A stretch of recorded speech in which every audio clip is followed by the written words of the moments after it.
On April 13th, Ukraine shocked the world when it launched 2 anti-ship cruise missiles, scoring decisive hits that sank the Russian Black Sea Fleet flagship Moskva. Named after the Russian capital Moscow, this once symbol of Russian naval supremacy in the war on Ukraine carried a crew of roughly 500 and was fully equipped with an arsenal of anti-ship, anti-aircraft and anti-defense missiles. What is important here is the fact that Moskva was the ship with the best air defense in the entire Russian fleet. And all these weapons designed to protect an entire group of ships, or even the sea area, couldn't stop 2 anti-ship missiles.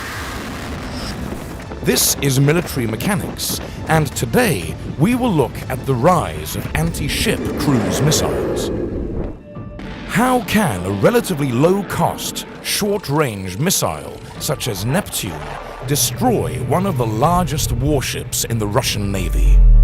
This attack on the flagship of the Black Sea Fleet of the Russian Federation, missile cruiser Moskva, was the first confirmed use of missiles R-360 Neptune and RK-360MC Neptune complex. The Lutsch Design Bureau began developing the R-360 Neptune cruise missile in 2014, following the annexation of Crimea. The R-360 Neptune cruise missile is a Ukrainian development based on the Soviet X-35 Zvezda missile, with significantly improved range and modern electronics.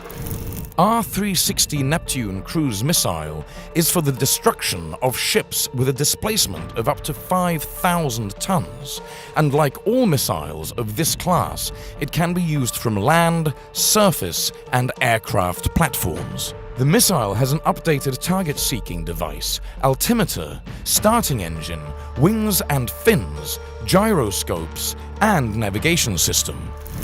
On August 23, 2020, the Neptune missile system was adopted. The development of the entire RK-360MC Neptune complex, including the cruise missile and all the machines, cost Ukraine only $40 million. By Western standards, this is very cheap. Like every weapon system, anti-ship missiles have expensive versions, but they are still much cheaper than the warships they target in terms of cost and price performance comparison. A single Harpoon anti-ship missile costs around $1.5 million, while an Arleigh Burke-class destroyer costs close to $2 billion. Anti-ship missiles are a large threat to surface ships, which may have large radar, radio, and thermal signatures that are difficult to suppress. No, the grey color doesn't help much in this scenario. Most anti-ship missiles are of the sea-skimming variety, which fly as low as practically achievable, which is almost always below 150 feet, and is often down towards 15 feet. When under attack, a warship can detect sea-skimming missiles only once they appear over the horizon, about 17 miles to 28 miles from the ship, allowing about 25 to 60 seconds of warning. Many of these missiles use a combination of inertial guidance and radar homing. A good number of other anti-ship missiles use infrared homing to follow the heat that is emitted by a ship. It is also possible for anti-ship missiles to be guided by radio command all the way. Many anti-ship missiles can be launched from a variety of weapons systems, including surface warships, submarines, bombers, fighter planes, helicopters, shore batteries, land vehicles, and even by infantrymen firing shoulder-launched missiles. Once acquired, a ship cannot outrun or outturn a missile, the warhead of which can inflict significant damage. To counter the threat posed, the modern surface combatant has to either avoid being detected, destroy the missile launch platform before it fires its missiles, or decoy and/or destroy all of the incoming missiles.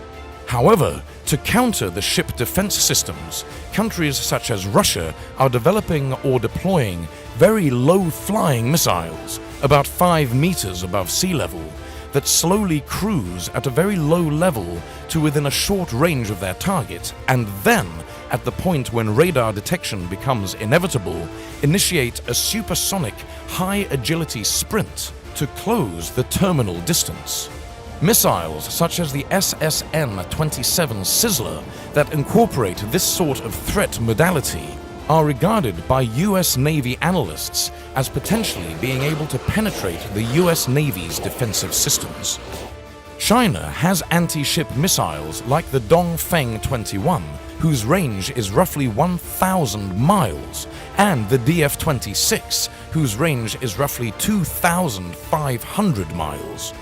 Recent years have seen a growing amount of attention being paid to the possibility of ballistic missiles being repurposed or redesigned for an anti-ship role. Such an anti-ship ballistic missile would approach its target extremely rapidly, making it very difficult to intercept. Warships are like leviathans that not every nation can easily own or risk. And sometimes a slingshot can be the best option to defeat the giant.